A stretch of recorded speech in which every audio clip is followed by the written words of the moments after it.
ये video actually VS code को completely install करने से लेके कंपाइलर कॉन्फ़िगरेशन और कोई भी पोटेंशियल फ्यूचर एरर को एलिमिनेट करने के लिए बनाया।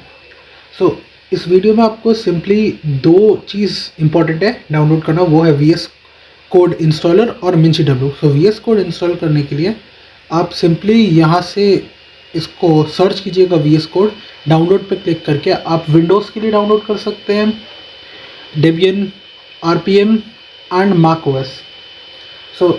इन फ्यूचर मैं डेबियन के लिए एक वीडियो और अपलोड करूँगा, but for now simply Windows के लिए डाउनलोड करके आप इसको कई बार भी सेव कर लीजिए। फिर मिंची डब्ल्यू सर्च करके आप जो सोर्स फोर्ज का लिंक है उसमें आप जाकर डाउनलोड पर क्लिक कर लीजिए।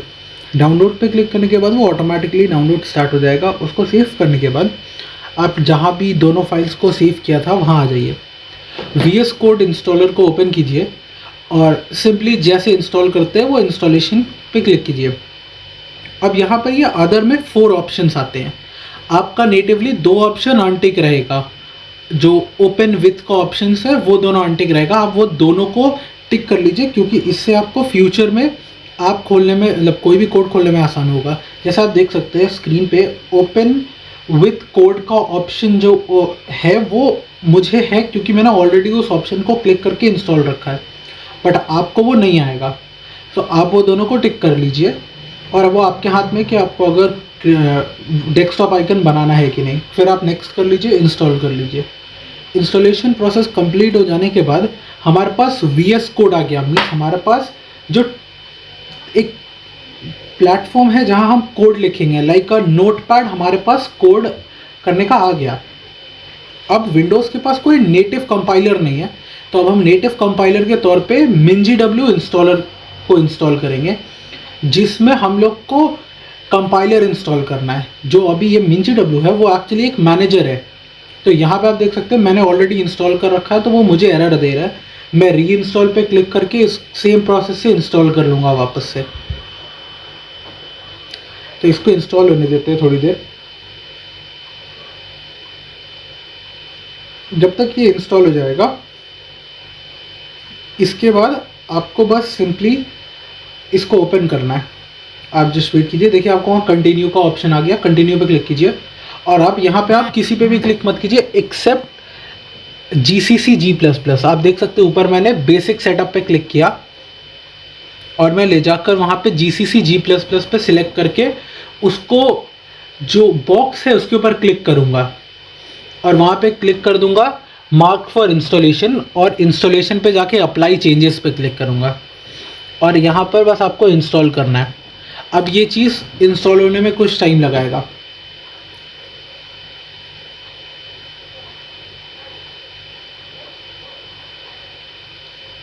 इसका इंस्टॉल हो जाने के बाद आप इसको सिंपली क्लोज कर देंगे और क्लोज करने के बाद हम वीएस कोड ओपन करेंगे। आप देख सकते हैं यहाँ पे वीएस कोड ओपन हो गया। अब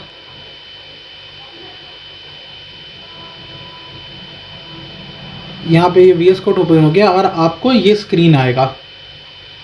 अब आपको यहाँ क्या करना है, इस स्क्रीन के बाद आपको वो लास्ट ऑप्शन एक्सटेंशन में जाना है। आप जैसे ही एक्सटेंशन में जाइएगा, एक्सटेंशन में आपको जाके सर्च करना है C। तो आपको यहाँ पर 2 चीज़ आएगा, वो है C++ और C++ एक्सटेंशन बैक। आपको इन दोनों को इंस्टॉल कर लेना है। मेरा ऑलरेडी इंस्टॉल है, मैं अनइंस्टॉल करके इंस्टॉल कर लिया। और आपको एकदम सिमिलरली ऐसे ही करना है और कुछ भी डाउनलोड मत कीजिएगा, बस माइक्रोसॉफ्ट का ऑथराइज्ड ही डाउनलोड कीजिएगा। अब इसके साथ हमें इंस्टॉल करना है कोड रनर को। ये कोड रनर का जो काम है वो आपको GCC कमांड और रन कमांड एग्जीक्यूटेबल बार बार नहीं यूज़ करना होगा। आप सिंपली बस इसको इंस्टॉल कर लीजिएगा सो दैट कि आपको बार बार GCC करके एग्जीक्यूटेबल फाइल और फिर एग्जीक्यूटेबल फाइल को यूज़ नहीं कर रहा होगा। अभी मैं आपको एक कोड के एग्जांपल से बता देता हूँ। जैसे ये देखिए, ये हेलो वर्ल्ड का एक बेसिक प्रोग्राम है। अब मुझे GCC यूज़ करना पड़ता, but instead of GCC use करने की जगह मैंने कोड रनर इंस्टॉल कर रखा है। तो मैं कोड रनर को वहाँ पे एरो पे क्लिक करके रन कोड पे क्लिक करूँगा और वो डायरेक्टली एग्जीक्यूट हो जाएगा। अब डायरेक्टली एग्जीक्यूट हो गया, बट अगर वहीं आपके पास ये कोड रनर नहीं होता तो आपको जीसीसी का इस्तेमाल करके आपको जीसीसी से फिर आपको एग्जीक्यूटेबल फॉर्म करना पड़ता और फिर डॉट स्लैश से आपको एग्जीक्यूटेबल को एग्जीक्यूट करना पड़ता। ये करने के बाद आपका काम यहाँ पे भी ख़त्म नहीं होता है। अब आपको इसके बाद फर्दर ऑन अपने VS कोड को कॉन्फ़िगरेट करना है।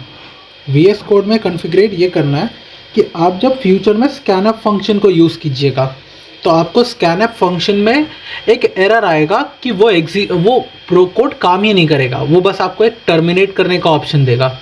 तो यहाँ पर आपको क्या करना है कि आपको वो गियर आइकन पे क्लिक करके सेटिंग पे जाना है, और ये जो सेटिंग पे आप जब क्लिक कीजिएगा तो आपको यहाँ पर से एक्सटेंशन में जाना है।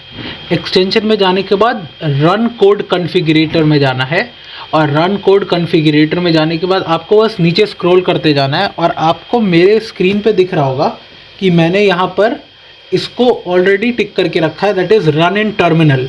आपके सारे कोड रन इन टर्मिनल होंगे। ये आपका इनिशियली अनटिक रहेगा, आपको वो टिक करना है।